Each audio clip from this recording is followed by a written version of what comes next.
এবার রেশন কার্ডের ভেরিফিকেশন বাড়িতে বাড়িতে এসে করা হবে। যোগ্যরাই এবার রেশন পাবেন, অনেক অযোগ্যরা রেশন কার্ড বাতিল করা হবে।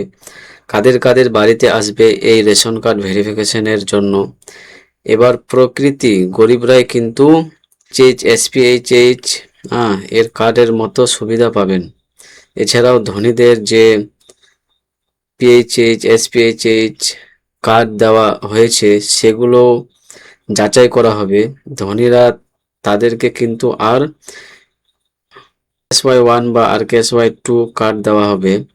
এছাড়াও গরিবদের বা পিএইচএইচ কার্ড দেওয়া হবে।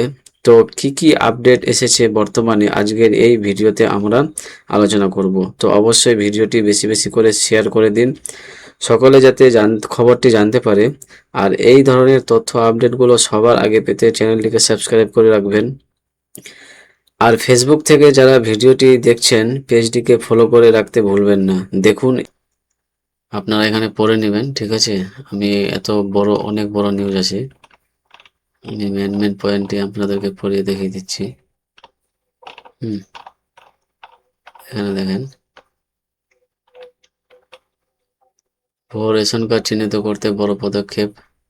তারপরে কি আছে, বাড়ি বাড়ি গিয়ে হবে যাচাই। বাড়ি বাড়ি যে যাচাই হবে যে 18 বছরের পরে যে রেশন কার্ড হয়েছে কিসের জন্য করেছিল, PHH SPHH family member change করেছে বা হেড অফ ফ্যামিলি কে আছে। তারপরে বলা হচ্ছে কোন কোন জেলায় প্রথমে যাচাই হবে। সব প্রথমে দেখুন, নদিয়া আছে, কলকাতা, মুর্শিদাবাদ, মালদহ, কোচবিহার, উত্তর দিনাজপুর এবং 2 চব্বিশ পরগনা জেলায় সর্বপ্রথমে যাচাই হবে। এখানে বাংলাদেশ সীমান্ত মানে কাছে পড়ে, তার জন্যই। তারপরে বলছে 1 সদস্যের এওয়াই পরিবারেও হবে যাচাই। যদি কারো এওয়াই থাকে, ধরেন এওয়াই আছে কার্ড, তার যোগ্য না সে, ঠিক আছে, যদি সে একটু পারিবারিক ভালো থাকে, তাহলে সেটা কার্ড বাতিল করে তাকে RKSY 1 বা RKSY 2 দেওয়া হবে। জুলাই মাসের মধ্যে শেষ করতে হবে এই প্রক্রিয়াটি, যে খাদ্য দপ্তর থেকে যে দিয়েছে নোটিশটা। তবে তদন্তে কি পাওয়া গেলে কি হবে? তদন্তে যদি দেখা যায় এওয়াই এর আওতাধীন কোনো সদস্যের আলাদা পরিবার আছে, তাকে অবশ্যই এওয়াই কার্ডের বদলে জাতীয় খাদ্য সুরক্ষা আওতায় কার্ড দেওয়া হবে, ব্যবস্থা করতে হবে। যদি দেখা যায় কোনো প্রকৃত এক সদস্য বিশিষ্ট পরিবার গরিব মানুষটি খুবই অসহায়, তার এওয়াই কার্ডটি টিকে থাকবে। যদি খুবই অসহায় হন তাহলে এই কার্ডটা টিকে থাকবে। আর যদি মানে তাকে এওয়াই কার্ডটি রাখা হবে, তাকে আর RKSY 1 বা RKSY 2 কার্ড দেওয়া হবে না। কিন্তু যদি দেখা যায় যে তিনি গরিব নন, যদি দেখতে পাই তিনারা যে গরিব নন, তিনি আর্থিকভাবে সচ্ছল, অথচ তিনি এওয়াই কার্ড নিয়ে রয়েছেন, তাহলে তার কার্ড কিন্তু ট্রান্সফার করে RKSY 1 RKSY 2 করে দেওয়া হবে। যদি ওনারা দেখেন যে আপনি গরিব না, আপনি ভালো পরিমাণের আর্থিকভাবে সচ্ছল, তাহলে আপনাকে ওই এওয়াই কার্ডটি বাতিল করে আপনাকে RKSY 1 আর RKSY 2 করে দেওয়া হবে, ট্রান্সফার হয়ে যাবে। তারপরে দেখেন এওয়াই কার্ডের কত খাদ্য স্বচ্ছ পাওয়া যায়, এখানে আপনারা পড়ে নেবেন। মানে একজন থাকলেও টোটাল 35 কেজি পাবে, 10 জন থাকলেও পাবে, আবার 7 জন হলেও পাবে।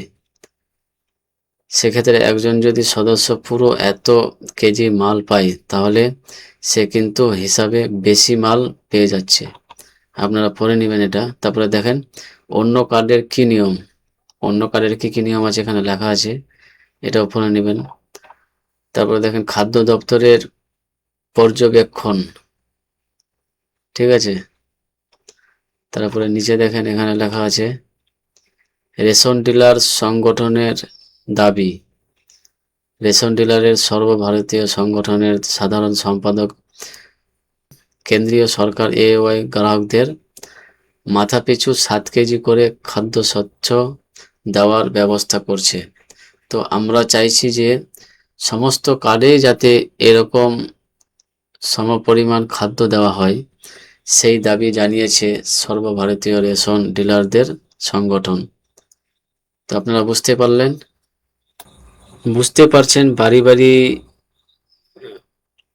তে ওনারা যাচাই করতে আসবে, এবং যদি আপনি গরিব হন তবেই আপনার কার্ডটি যেরকম রয়েছে সেরকম থাকবে, নইলে কিন্তু আপনার কার্ডটি AY থেকে সেটা RKSY 1 বা RKSY 2 তে কনভার্ট করে দেওয়া হবে।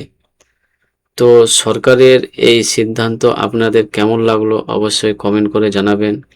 ভিডিওটি বেশি বেশি করে শেয়ার করে দিন, সকলে যাতে খবরটি জানতে পারে। আর এই ধরনের তথ্য আপডেট পেতে চ্যানেলটিকে সাবস্ক্রাইব করবেন। ফেসবুক থেকে যারা ভিডিওটি দেখছেন পেজটিকে ফলো করে রাখতে ভুলবেন না। ঠিক আছে, ভালো থাকবেন, সুস্থ